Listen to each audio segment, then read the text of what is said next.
నంద్యాల జిల్లా సంజామల మండలం నొస్సం గ్రామంలో ఓ యువకుడిని సంజామల పోలీస్ స్టేషన్లో పనిచేస్తున్న ఓ హెడ్ కానిస్టేబుల్ చితకబాదిన సంఘటన ఆలస్యంగా వెలుగులోకి వచ్చింది. హెడ్ కానిస్టేబుల్ నాగన్న, మరో ఇద్దరు కానిస్టేబుళ్లు భరత్ అనే యువకుడు ఎక్కడున్నాడో చెప్పమంటూ తనను పుచ్చకాయపల్లె గ్రామ సమీపంలో పొలంలోకి తీసుకెళ్లి కొట్టారని, ఎంత బ్రతిమాలినా వదలలేదని రమేష్ బాబు అనే యువకుడు చెబుతున్నాడు. గాయపడిన తనను కుటుంబ సభ్యులు జమ్మలమడుగు ప్రభుత్వాసుపత్రికి తీసుకెళ్లారన్నారు. కాగా పోలీసుల చేతుల్లో అన్యాయంగా దెబ్బలు తిన్న తనకు న్యాయం చేయాలని రమేష్ బాబు కోరుతున్నాడు.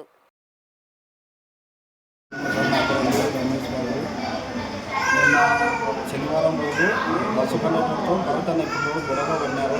ఆడ గొడవ పడతానే మళ్ళీ సచివాలయం దగ్గరకు వచ్చినాక బవాయి డబ్బని ఎస్ఐకి ఫోన్ చేసింది మేడంని.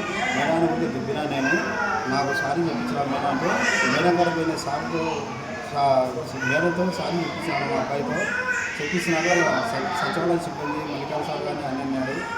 ఆడగా అయిపోయింది సార్, ఆడగా అయిపోతాను 7:30 4:30 ఆడ బస్సు అయిపోతానే 7:30 మా ఇంటికాడికి వచ్చి నన్ను తోడుకొని పోయి పుష్కరపల్ల కాడ నన్ను దింపి ఎట్టంటే అట్ట కొట్టి కళ్ళతో కట్టెలతో చేతిలో కొట్టి నన్ను కానిస్టేబుల్ నాగన్న మంచి కానిస్టేబుల్ ఇద్దరు సార్ కొట్టిన అతి ఘోరానికి కొట్టారు. నేను కాళ్ళు పడుకుని నడిచినా కానీ నన్ను వదిలిపెట్టలేదు సార్. నేను కాళ్ళు పడుకుంటాను కాళ్ళు కానీ కొట్టినా సార్, నేను నన్ను వదిలిపెట్టలేదు. ఆడ SI sir Mallikarjuna sir SI sir phone చేసింటే ఆడ ఏం తప్పు లేదా అని వదిలిపెట్టి నన్ను పోయినారు. నా ఫ్రెండ్ వచ్చి ఇంటికి వచ్చి నన్ను ఎత్తుకొని వచ్చిన ఇంటికి వచ్చాను సార్. నేను ఇంటికి వెళ్ళినాక తెల్లవారినాక అర్థం పడుకుంటే నా పెద్ద కూతురు వచ్చి ఏమన్నా అంటే నేను దెబ్బలు తగినామా అని చెప్పింటే నా బిడ్డ నా తమ్ముడు చెప్పింటే నన్ను జమ్మడుగు గవర్నమెంట్ హాస్పిటల్కి మా తమ్ముడు తోడుకొచ్చాను సార్. కానీ నేను చూపించాను చూడండి సార్.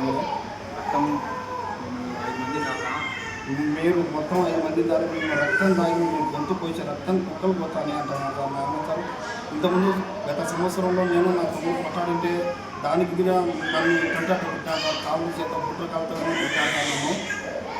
నాకు న్యాయం చేయండి సార్. మీరు నన్ను కొట్టిన వీడియో కానీ